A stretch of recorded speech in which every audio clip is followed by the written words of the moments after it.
अस्सलाम वालेकुम। इमरान खान साहब की तरफ से रिट पिटीशन दायर की गई थी वज़ीराबाद के सेशंस कोर्ट के अंदर, और जिसको पिटिशनर बनाया गया था वो ज़ुबैर खान नियाज़ी साहब थे, जो कि क्लोज़ रिलेटिव हैं इमरान खान साहब के, और सेक्रेटरी भी हैं पीटीआई के लाहौर एरिया के। अब पिटीशन जब दायर की गई, कमेंट्स मांगे गए, और जज साहब जो थे कासिम अली भट्टी साहब, एडिशनल सेशन जज, उन्होंने सारे मामलात को देखा और पुलिस की जो फाइंडिंग आई कोर्ट के अंदर, प्रोसिक्यूटर को सुना, डिफेंस को सुना,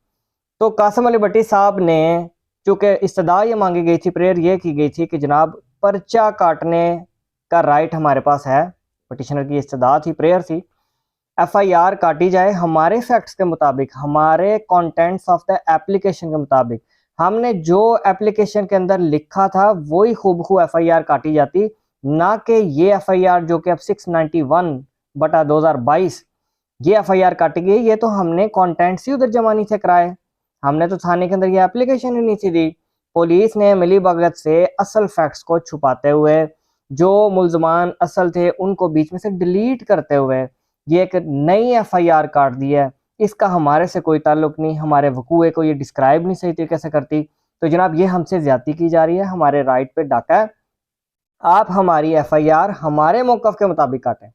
तो कासिम अली भट्टी साहब ने तफसीली फैसला जारी किया, दोनों तरफ के फ्रीकैन को सुनने के बाद, बहस मुलाहिजा करने के बाद, और डॉक्यूमेंट्री एविडेंस जो फाइल पे मौजूद थी उसको देखने के बाद,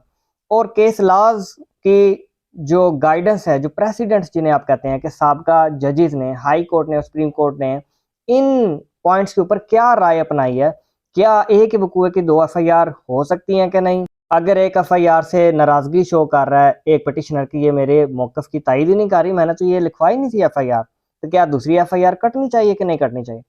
तो कासिम अली भट्टी साहब ने तफसीली फैसला जारी किया और इस पिटीशन को खारिज कर दिया। आप इसको डिस्पोजल की तरफ लेके जाएंगे, इसको डिस्पोज ऑफ करना कहते हैं। मुकम्मल खारिज तब की जाती है जब बिल्कुल ही इनकारी की जाए। डिस्पोज ऑफ करते हुए कासिम अली भट्टी साहब ने कहा है कि जनाब, अगर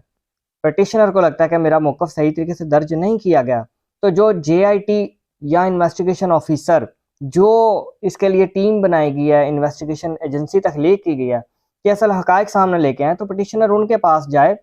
और अपना मौक़िफ़ सही सही दर्ज कराए जो उसे लगता है कि ये ऐसे हुआ है। क्योंकि क्रिमिनल जस्टिस सिस्टम के अंदर तफ्तीशी के पास बड़े वाज़िया और वसी इख्तियारात हैं। तफ्तीशी पाबंद नहीं है एफआईआर के कंटेंट्स का, कानून ये कहता है तफ्तीशी पाबंद नहीं है कि पर्चा जो काट गया है फाइंडिंग भी उसके मुताबिक आनी चाहिए। तफ्तीशी किसी को भी डिलीट कर सकता है अपने एफआईआर से, किसी को एंटर कर सकता है,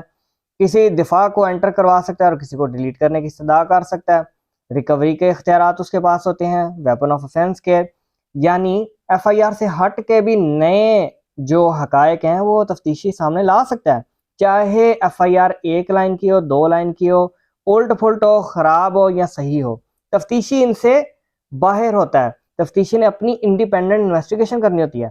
तो कासिम अली भट्टी साहब, एडिशनल सेशन जज वजीराबाद, उन्होंने ये कहा कि पिटिशनर के पास अभी भी ये राइट है, उसके पास ये चांस है, ये अपॉर्चुनिटी है, वो जेआईटी या इन्वेस्टिगेशन ऑफिसर के पास जाए जो इस एफआईआर के तहत बनाई गई है, और वहां पे अपना मौक़िफ़ बताए, वहां पे सही हकायक बताए जो उसे लगता है कि सही है। फिर इन्वेस्टिगेशन ऑफिसर उनका जो सारे हकायक हैं रिकॉर्ड के ऊपर लेकर आएगा, और अगर ये एफआईआर गलत निकली तो पुलिस वालों के खिलाफ इंक्वायरी का आगाज किया जाएगा,